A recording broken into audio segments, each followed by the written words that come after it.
आज का episode mall से शुरू होता है, जहाँ सेंजी क्लॉ मशीन दिखती है और उसकी तरफ बढ़ती है। वो गेम खेलना शुरू करती है। वो टॉय उठाने की कोशिश करती है, बहुत बार उससे गिर जाता है। फिर उसे देख के जियांगमिंग आता है और जियांगमिंग को लगता है शायद सेंजी को ये टॉय पसंद है। वो भी खेलना शुरू कर देता है। अब सेंजी एक टॉय निकाल लेती है और जियांगमिंग भी उसे निकाल लेता है। सेंजी उसकी तरफ देखती है और कहती तुम्हें भी मिल गया। जियांगमिंग कहता है इसे मैं अपने साथ ले जाऊंगा। सेंजी कहती बहुत अच्छी बात है, हम दोनों के लिए एक एक है। उसके बाद वो कहता चलो कुछ खाने चलते हैं। सेंजी बोलती बहुत लेट हो गई है, वापस हमें कैंपस चलना चाहिए। वहाँ पहुँच के उसके दोस्त सेंट्रल पार्क जाने की तैयारी करते हैं और जियांगमिंग को उसके साथ चलने के लिए कहते हैं। जियांगमिंग रेडी हो जाता है।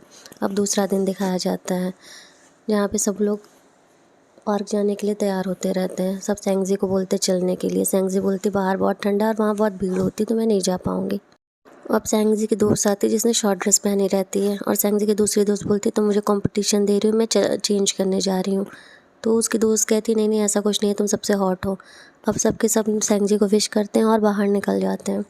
बाहर जियांगमिंग और उसकी दोस्त का बॉयफ्रेंड वेट कर रहे होते हैं और डिस्कस कर रहे होते हैं। सेंजी की दोस्त को देख के वो कहता है आज तुमने चश्मा नहीं लगाया। तो उसकी दूसरी दोस्त कहती है क्या ये बिना चश्मे के सुंदर नहीं लग रही है। तो कहता नहीं नहीं ऐसी कोई बात नहीं है। फिर वो बोलते सेंजी नहीं आई। तो उसकी दोस्त कहती है सेंजी को भीड़ पसंद नहीं है इसलिए वो नहीं आई। अब सेंजी का ऑर्डर आ जाता है और सेंजी खाने जाती है। तभी जियासू का फ़ोन आ जाता है। जियासू कहता है आज मेरी कंपनी से फैमिली डिनर के लिए बोला गया है, तुम मेरे साथ चलोगी। तो सेंजी बोलती नहीं मैं तुम्हारी फैमिली नहीं हूँ, मैं तुम्हारे साथ नहीं जाऊँगी।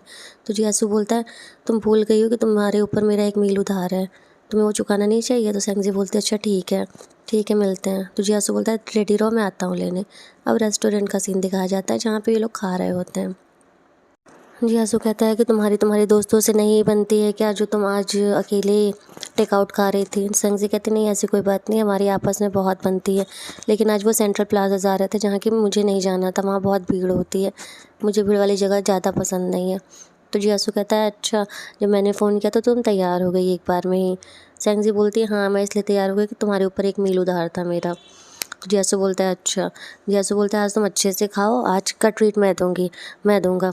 तो सेंजी कहती है कि हमारी बात नहीं हो चुकी थी कि ये ट्रीट मैं दूँगी। तो जियासू बोलता है तुम क्या चाहती हो कि इसके बाद हम कभी ना मिलें, इसलिए तुम आज ये ट्रीट दे रही हो मुझे। अब रेस्टोरेंट में जियांगिंग आ जाती है जो कि देखती है जियासू को दूसरे लड़के के साथ बैठे हुए। तो बोलती तुमने मेरा फ़ोन क्यों नहीं उठाया। तो जियासू कहता है मैंने तुमसे कहा था मुझे फ़ोन करने की ज़रूरत नहीं है। वो उसके ऊपर पानी फेंक देती है। फिर सेंजी गुस्से में आती है और वो भी उसके ऊपर पानी फेंक देती है। तो सेंजी से कहती है तुम क्यों ऐसा मेरे साथ किया, तुम्हारे साथ क्या दिक्कत है। सेंजी कहती है तुमने उसके ऊपर क्यों पानी फेंका। उसके बाद वेटर आता है और उसे बाहर ले जाता है। सेंजी उससे पूछती है क्या तुम ठीक हो। तो बोलता है हाँ। उसके बाद ये लोग बाहर आते हैं। सेंजी उससे बोलती है कि लो स्वेटर पहन लो, बाहर बहुत ठंड है। स्वेटर पहन लेता है। फिर उसका पानी पूछती है सेंजी और उससे पूछती है कि वो लड़की कौन थी। तो जियासू बोलता है वो इतनी इम्पोर्टेंट नहीं है, छोड़ो उसे जाने दो। तो बोलती है कि क्या बात है। तो वो बताता है कि वो मेरे पापा की लेनदार थी। तो सेंजी कहती है अगर वो तुम्हारे पापा की लेनदार थी तो उसका कोई हक नहीं बनता कि तुम्हारे साथ वो गलत करे, तुम उसे अपने ऊपर हावी मत होने दो। फिर सेंजी बताती है कि वो उससे एक बार मिल चुकी है। जियासू पूछता है कहाँ। तो बोलती मैं जब तुम्हारे कपड़े लेने के गई थी तुम्हारे घर तब मैंने उसे देखा था। तो जियासू कहता है उसने तुम्हारे साथ कुछ किया तो नहीं। तो सेंजी बोलती नहीं। तो वो पूछती है क्या वो तुमसे मिलने वहाँ आई थी। तो जियासू बोलता है कि हाँ। फिर सेंजी को बताता है कि जैंगमिंग उसके पापा से रिलेटेड है।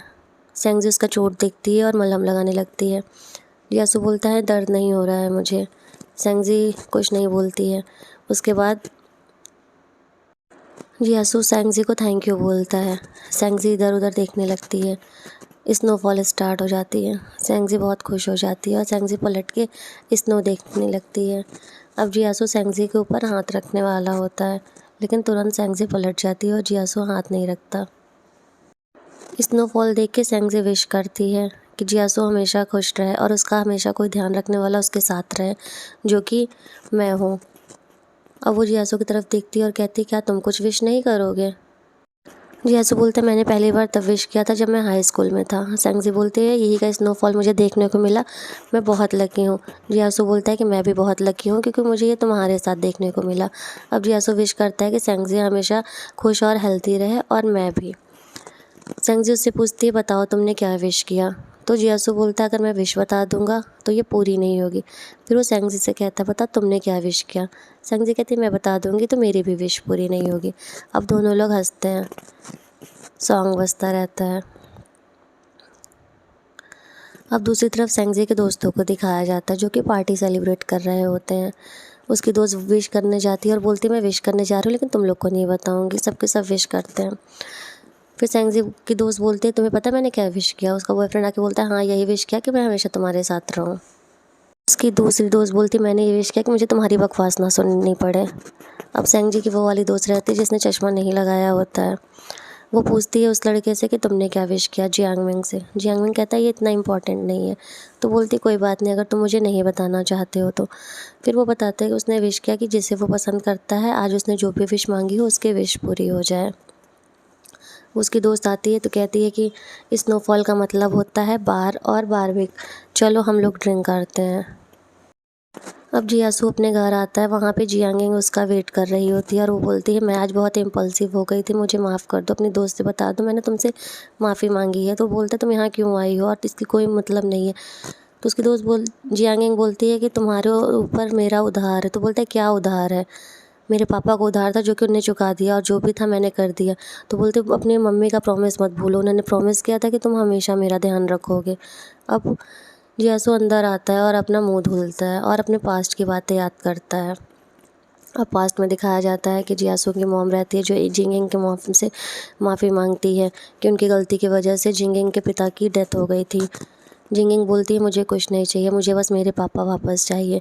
जिंगिंग की माँ कहती है कि जो भी कोर्ट ने कंपोजिशन रखा है हम उसे वापस कर देंगे, मैं और मेरा बेटा तुम्हारा ज़िंदगी भर ध्यान रखेंगे। अब जियासू आके उसको सॉरी बोलता है और बोलता है तुम आई नहीं थी, जो भी हेल्प चाहिए तुम मुझे बता देना।